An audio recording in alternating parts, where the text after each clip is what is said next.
शहरीदराबाद के एक अपार्टमेंट के बेडरूम में अचानक आग भड़कने से शदीद आतिशबाजी का वाक़या आया पेश। तफसीलात के मुताबिक हैदराबाद के मेहदीपट्टनम पुलिस स्टेशन हदूद के विजयनगर कॉलोनी में ये वाक़या पेश आया। मुकामी इंस्पेक्टर मल्लेशम और मुकामी अफराद के मुताबिक मेहदीपट्टनम पुलिस स्टेशन के इलाके विजयनगर कॉलोनी में वाक़े एक अपार्टमेंट की 5वीं मंजिल पर जुबैर अपने खानदान के साथ मुकीम बताए गए हैं। हफ्ते की रात तकरीबन 11:30 बजे जब वो अपने अरकान खानदान के साथ खाना खा रहे थे कि अचानक बेडरूम में आग लग गई। आग बुझाने की कोशिश की गई लेकिन अचानक शोले तेजी से फैल गए, जिसके बाद खानदान के तमाम अफराद फौरी तौर पर बाहर निकलकर अपार्टमेंट के नीचे आ गए। आग पूरे कमरे में फैलने के बायस अपार्टमेंट के दीगर रिहायशी भी खौफजदा हो गए और एहतियाती तौर पर घरों से बाहर निकल आए। इत्तला मिलते ही पुलिस फौरन मौके पर पहुंच गए और सूरत हाल की संगीनी को देखते हुए फायर ब्रिगेड को इत्तला दी। फायर ब्रिगेड ने फौरी कार्रवाई करते हुए 4 फायर इंजनों की मदद से तकरीबन 1 घंटे की कड़ी मशक्कत के बाद आग पर मुकम्मल तौर पर काबू पा लिया, जिसके बाद लोगों ने राहत की सांस ली। खुशकिस्मती से इस हादसे में कोई जानी नुकसान नहीं हुआ। पुलिस का इब्तिदाई अंदाजा है कि यह हादसा शॉर्ट सर्किट के बायस पेश आया। पुलिस ने इस सिलसिले में मुकदमा दर्ज करते हुए मुख्तलिफ जावियों से तहकीकात में है मसरूफ।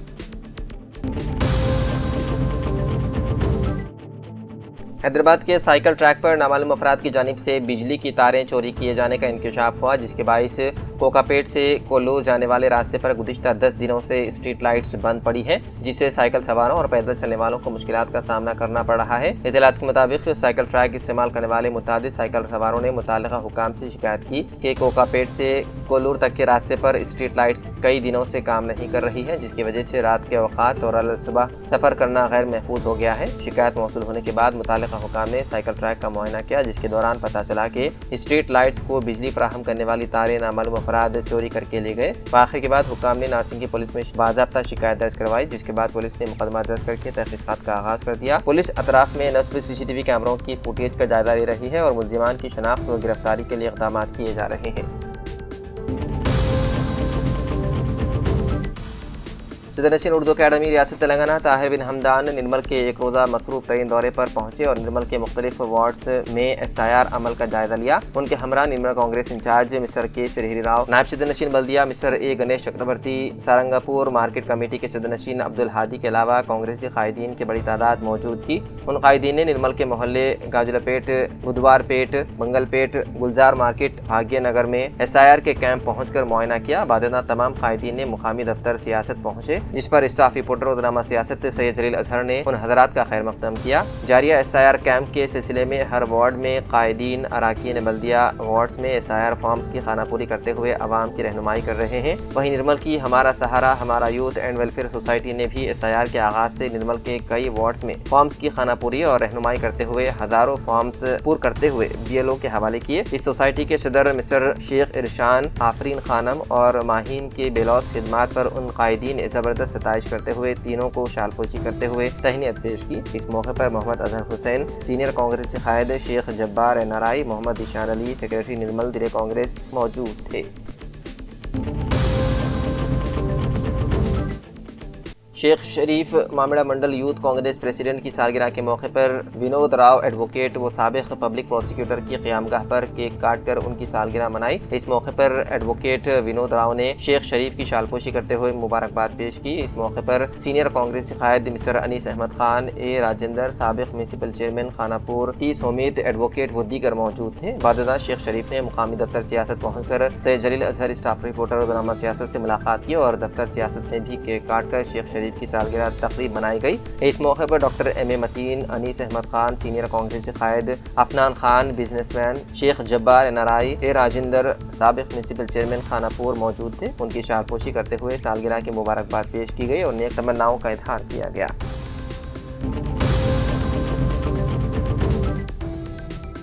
हैदराबाद के पुराने शहर में एक इंटरमीडिएट के तालिब इल्म के बेहमाना कत्ल की वारदात आई पेश। तफसीलात के मुताबिक हैदराबाद के पुराने शहर में एक 17 साला इंटरमीडिएट फर्स्ट ईयर के तालिब इल्म मोहम्मद फैज़ उर्फ अजान को नामालूम अफराद ने बेरहमी से चाकू मारकर कत्ल कर दिया। यह वाक़या हैदराबाद के पुराने शहर में काला पत्थर पुलिस स्टेशन हदूद के तहत बिरयानी शाह टेकरी दरगाह के करीब पेश आया। इब्तिदाई इत्तलात के मुताबिक नौजवान पर दरगाह के करीब नामालूम हमलावरों ने तेजधार हथियारों से हमला किया। हमले में उसे मुतादिद चाकू के जख्म आए और वो जख्मों से जाबर ना हो सका। इत्तला मिलते ही का लापता पुलिस फौरी तौर पर मौके पर पहुंच गई। पुलिस ने लाश को पोस्टमार्टम के लिए मुंतकिल कर दिया और मुकदमा दर्ज कर लिया। पुलिस ने कत्ल की वजूहात का पता लगाने, मुलजिमिन की शनाख्त और उन्हें गिरफ्तार करने के लिए तहकीकात शुरू कर दी। पुलिस मुख्तलिफ जावियों से तहकीकात कर रही है और इस सिलसिले में एक मुकदमा भी दर्ज कर लिया गया।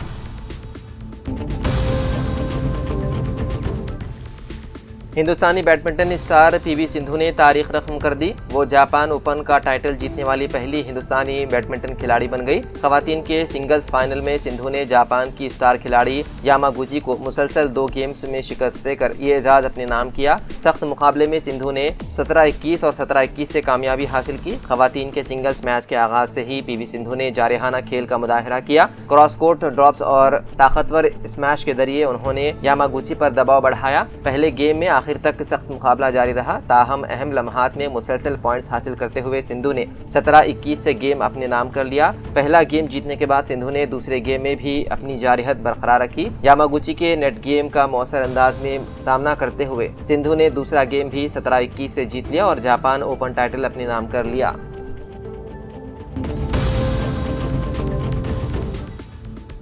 तेलंगाना के वरंगल जिले के वर्धन्नापेट असेंबली हलके में कांग्रेस के साबिक डिवीजन सदर महेश पर जानलेवा हमले के बाद कशीदगी पैदा हो गई। इनोमा मोला एनटीआर नगर से ताल्लुक रखने वाले कांग्रेस के 14वें डिवीजन के साबिक सदर महेश पर हफ्ते की रात नामालूम अफराद ने वहशियाना हमला कर दिया। एनटीआर नगर का रहने वाला जानू मधव ने फोन करके महेश को कोटी लिंगला मंदिर के करीब एक सुनसान मकाम पर आने को कहा। उसकी बात पर भरोसा करते हुए महेश वहां पहुंचे, जहां पात्री कुमार पहले से घात लगाए बैठा था। बताया गया है कि शराब के नशे में मौजूद मुलजिमीन ने महेश से पूछा कि तुमने रुकन असेंबली से हमारे बारे में क्या कहा। महेश जवाब दे पाते इससे पहले ही मुलजिमीन ने उनका फोन छीन लिया और उनके जिस्म पर पेट्रोल छिड़क कर आग लगा दी। मुतासरा महेश ने बताया कि वो अपनी आंखों के सामने आग के शोलों में घिर गए। किसी तरह जान बचाकर गांव पहुंचने पर मुकामी लोगों ने उन्हें फौरी तौर पर MGM अस्पताल मुंतकिल किया। महेश का तकरीबन 50% जिस्म झुलस गया और वो फिलहाल वेंटिलेटर पर जेर इलाज है। वाक़ई के अहम मुलजिम पात्री कुमार के खिलाफ पहले ही कत्ल का मुकदमा दर्ज है। इस केस में अदालत ने उसे उम्र कैद की सजा सुनाई थी।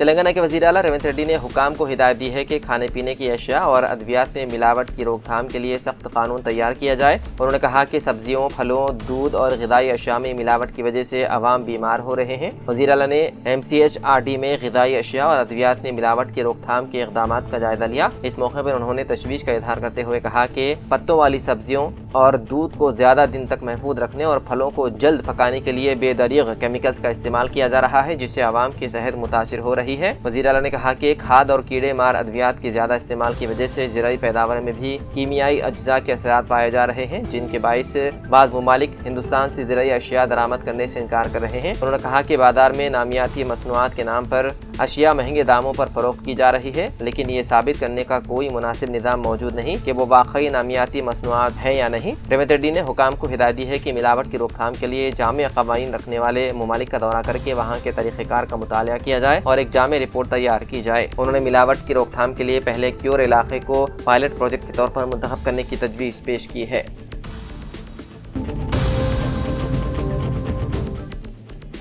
रियासत में गरीब आवाम के लिए राशन की तकसीम के निज़ाम को मज़ीद शफ़ाफ और हाईटेक बनाने के लिए एक इनकलाबी कदम उठाया जा रहा है। रियासत भर में कागज़ के रिवायती राशन कार्ड की जगह अब क्रेडिट कार्ड और डेबिट कार्ड साइज़ के जदीद स्मार्ट राशन कार्ड तकसीम करने की तैयारियां मुकम्मल कर ली गई हैं। रियासत के 1.05 करोड़ से ज़्यादा ख़ानदानों के लिए कार्ड छपवा कर मुताल्लिक़ा अदला को रवाना कर दिए गए हैं और अब सिर्फ वज़ीर आला रेवंत रेड्डी की जानिब से तकसीम की हतमी तारीख के ऐलान का इंतजार है। रियासत की तश्कील के बाद ये पहला मौका है कि राशन कार्ड को स्मार्ट कार्ड की शक्ल दी जा रही है। यह नया कार्ड बिल्कुल बैंक के ATM या क्रेडिट कार्ड जैसा होगा, जिस पर कार्ड होल्डर का नाम, पता और तस्वीर मौजूद होगी। इसके साथ ही कार्ड पर वज़ीर आला रेवंत रेड्डी और रियासती वज़ीर सप्लाईज N उत्तम कुमार रेड्डी की तस्वीर भी प्रिंट की गई है। कार्ड पर एक मखसूस QR कोड दिया गया है। इस कोड को स्कैन करते ही खानदान के तमाम मुस्तफीद अरकान की तफसीलात और अब तक उठाए गए राशन का पूरा रिकॉर्ड स्क्रीन पर जाहिर हो जाएगा। राशन कार्ड पर QR कोड स्कैन करके या सिर्फ कार्ड नंबर दर्ज करके खानदान का कोई भी फर्द बायोमेट्रिक देकर राशन हासिल कर सकेगा। राशन कार्ड होल्डर को अपने मोबाइल पर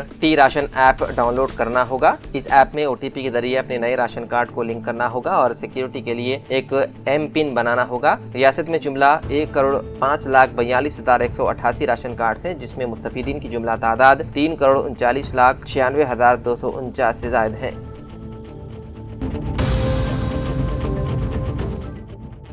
हिंदुस्तान के खलाई शोबे में एक नया और सुनहरा बाब उस वक्त रख्म हो गया जब मुल्क का पहला खानगी आर्टिफिशियल रॉकेट विक्रम-1 कामयाबी के साथ खला की तरफ रवाना हो गया। हैदराबाद से ताल्लुक रखने वाली खानगी aerospace company Skyroot aerospace के इस तारीखी कारनामे पर दुनिया की नजरें टिकी हुई थी। इस शानदार कामयाबी पर वज़ीर आला रवींद्र रेड्डी ने खुशी और फख्र का इजहार करते हुए पूरी टीम को मुबारकबाद पेश की। रॉकेट की कामयाब तरीन परवाज की फौरी बाद वज़ीर आला ने सोशल मीडिया पर एक खुसूसी पैगाम जारी किया। रवींद्र रेड्डी ने कहा कि श्रीहरिकोटे के खलाई मरकज से विक्रम-1 के कामयाब टेक ऑफ ने साबित कर दिया है कि हैदराबाद की इख्तिराई और तकनीकी ताकत अब आलमी सतह पर अपना लोहा मनवा चुकी है। उन्होंने खानगी खलाई शोबे में हिंदुस्तान की बढ़ती हुई ताकत की सताइश की। वज़ीर आला ने फख्र से ऐलान किया कि तेलंगाना अब हिंदुस्तान के खलाई ख्वाबों का मरकज बन चुका है।